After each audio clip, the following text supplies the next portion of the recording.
In this video, we're going to be talking about wiring up the fog light harness. This that you see here is a probably about a 66 to 68 harness for the fog lights, but then in the background you see a full harness, and there is a difference.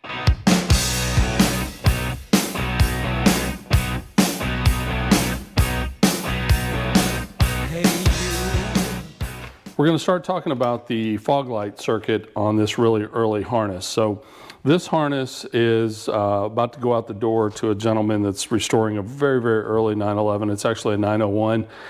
I forget what number the car is, but it's in the hundreds. So the labeling is a little unusual. I've done a different type of labeling than I normally do, just because on this car, the gentleman does not want to see the labeling on there because of concourse. So this is kind of unusual, but let's talk about this. So this is the circuit on the early car. So the fog light circuit was installed into the harness from the factory, which is different than what you'll see here in just a second from a little bit later short wheelbase car. But you can see it's built into it. This is the sheath, it's right in there. The other thing about the early cars is that they didn't have a relay. So the relay came into play later, from what I understand, and forgive me if I'm wrong on this, but I've been told it was due to regulations in the United States, because if you turned on your high beams, the fog lights needed to be turned off so that it wouldn't blind people going down the road. So that's the reason for the relay.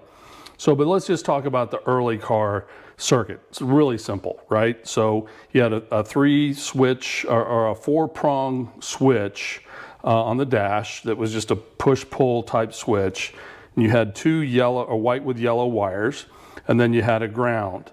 And then you also had a wire that went to the little bulb that would light up the circuit. I don't have one of those switches handy right away, but you get the idea. So there's three wires, and then there would have been a very short wire that would go to the center bulb. But these two wires, one of them goes to the fog light switch number 1, and then the other one goes to number 3, and then the ground goes to K. So those are marked on the back of the switch. Where this one goes in correlation to the fuse panel is not as important, because it's a simple on-off switch. It's getting power, and then you're opening the circuit, or you're closing the circuit when you pull the switch, and it powers the fog lights.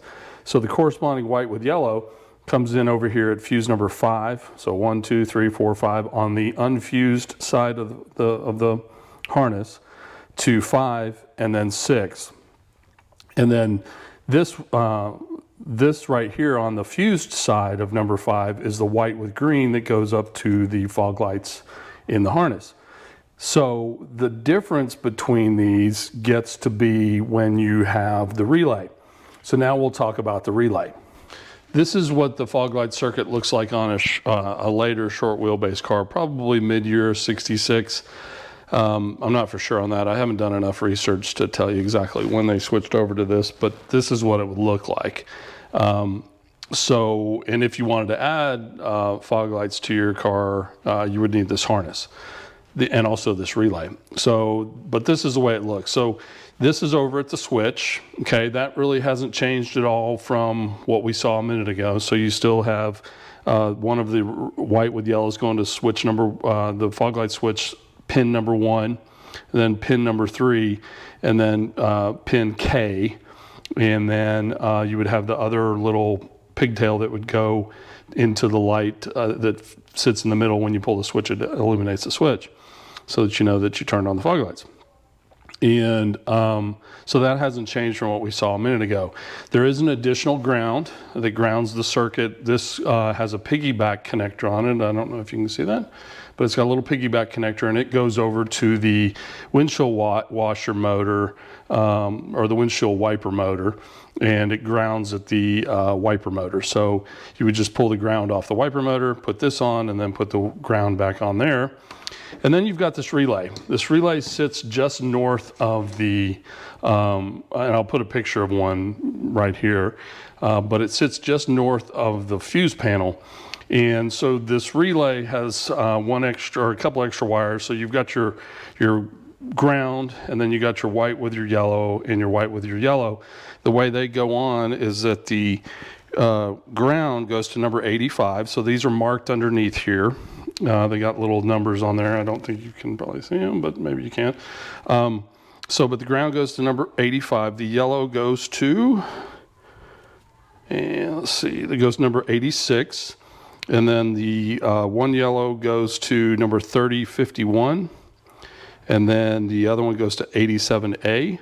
So that would look like that. And then you have them coming into the fuse panel. You still have one going to 5 and one to 6, but now you got this extra yellow that ties into fuse number 11, which is the circuit for the high beams. So when you flip the high beams on, it sends a signal down there and goes to the relay and shuts the whole thing off. Pretty straightforward circuit, but that's how you would wire it up. Thanks for watching. Yeah, coming down to the end of the series of these videos, so got a couple more to do, and look for an announcement at the last one when I get there. So thank you for watching.